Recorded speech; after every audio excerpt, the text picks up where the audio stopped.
మరోవైపు తన కుమారులపై అసత్య ఆరోపణలు ప్రచారంలో ఉన్నాయని, అవన్నీ అబద్ధమని సినీ హీరో రవితేజ తల్లి రాజ్యలక్ష్మి అన్నారు. తన కుమారులకు ఎలాంటి దురలవాట్లు లేవని భారత్ టుడేతో ఆవేదన వ్యక్తం చేశారు. ఇలాంటివి వచ్చినాయమ్మా, ఇలాంటి ఆరోపణలు అయితే కొంచెం బాధాకరంగా ఉంది. మీడియా వారికి తెలుసు, ప్రజలకి తెలుసు, అందరికీ తెలుసు రవితేజ అంటే ఏమిటో అందరికీ తెలుసు. అంచెలంచెలుగా కష్టపడి పైకి వచ్చిన వాడు, ఎవరికి హాని తలపెట్టని వాడు. అలాగే తను కూడా ఎవరు హాని తలపెట్టలేదు అని అంటాను నేను కూడా. ఇది ఎందుకు వచ్చింది కొంచెం మనం తెలుసుకోవాల్సిన విషయం ఉంది. నేను ఇన్నాళ్ళు షాక్గా ఉన్నాను, షాక్లో ఉన్నాను. నాకు దేని మీద మనసు పోలేదు, బుర్ర పని చేయలేదు, ఏదో రకంగా అయిపోయింది నా పరిస్థితి. చెప్పలేను, మనం చేయలేదు కదా, చేయని దానికి ఎందుకు మనల్ని బయటకు లాగుతున్నారు, మనం చేయలేదు కదా అని మా నిజాన్ని, మా నమ్మకాన్ని మేము నమ్ముకుని ఉన్నాము. కాకపోతే ఇంకొక ఆలోచించిన విషయం ఏంటంటే, వీళ్ళకి ఏదో చెప్పకపోతే ఇలాగే ఇది అయిపోతుంది కదా అని చెప్పాలనుకున్నాను. వాళ్ళు చెప్తున్నానమ్మా, అంతే. ఇన్నాళ్ళు నేను బిగపెట్టుకుని కూర్చుని ఇప్పుడు చెప్తున్నాను. నేను ఇందులో ఏదో భయం వేసో నిజం ఉందనో కాదు, నిజాయితీ మనం చెప్పుకుంటే కానీ తెలియదు కదా. మా ఫ్యామిలీ ఎవరికి ఏది చేయలేదు, ఎవరికి హాని చేయలేదు.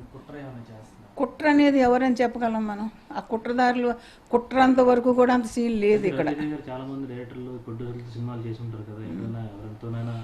లేదమ్మా, మీకు తెలుసు ఫ్లాప్ డైరెక్టర్లు అందరికీ జీవం పోస్తున్నాడు నా కొడుకు ఇక్కడ. ఎవరు ఛాన్స్ చెప్పదు నా కొడుకు ఇస్తున్నాడు ఇక్కడ అందరికీ. ఎంతమందో వీడి గురించి బతికారు, ఈయన పట్టుకుని. బేసిక్గా తను సఫర్ అవుతున్నాడు, వీడిని బేస్ చేసుకుని చాలామంది బతుకుతున్నారు. అందరూ బతకాలి, చల్లగా ఉండాలి మేము కోరుకుంటున్నాం. సపోర్ట్కి ఎందుకు నిలబట్టలేదంటే వాళ్ళు ఇష్టం అమ్మ, వాళ్ళు మనం చెప్పలేం కదా. అందరికీ తెలుసు,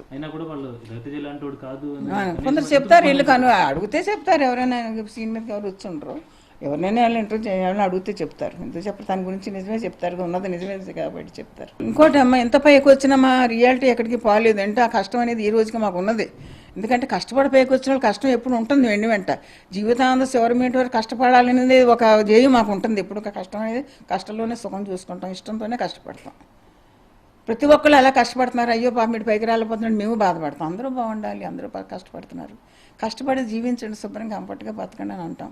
మేము కూడా ఆ కష్టం ఇంకా మా నీళ్ళలాగా ఉండే ఉంది. మేము కష్టాలు మర్చిపోలేదు. ఈ రోజుకి కష్టం మాతోనే ఉంది. ఎంత సుఖం ఉన్నా, ఎంత డబ్బులు ఉన్నా, ఎన్నున్నా దేని దారి దాందే. కష్టం అనేది, ఆ కష్టం అని ఇంకా మేము ఉన్నా, అందులో బయటపడలేదాం మేము. కానీ లేనిపోయిన అపవాదులు ఉన్నా ధైర్యంగా ఎదుర్కోమంటాం. మేము ఎదుర్కొంటున్నాం కదా. ఎందుకు లేనిపోయిన అపవాదు సమాజం కదా, వస్తుంటాయి పోతుంటాయి, ఎన్నో రకరకాలు. ప్రతి వ్యక్తికి వస్తాయి, ప్రతి కుటుంబంలోనే ఉంటాయి. అది ఫేస్ చేయగలిగే దమ్ము భగవంతుని కోరుకోవాలి తప్ప మనం ఒకరికొకరికి